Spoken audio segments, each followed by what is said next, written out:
আসসালামু আলাইকুম।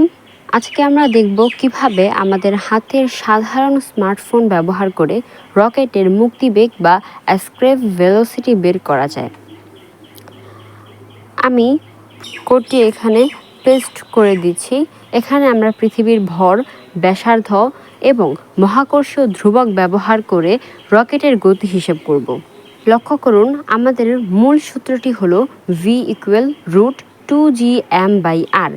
এই কয়েক লাইন কোডই আমাদের বলে দেবে পৃথিবী থেকে মহাকাশে যেতে রকেটকে ঠিক কত গতিতে ছুটতে হবে। এখন কোডটি রান করছি। দেখুন, আমাদের রেজাল্ট এসেছে 11.19 কিলোমিটার পার সেকেন্ড। অর্থাৎ মহাকাশে যাওয়ার জন্য রকেটকে প্রতি সেকেন্ডে 11 কিলোমিটারের বেশি গতিতে চলতে হবে।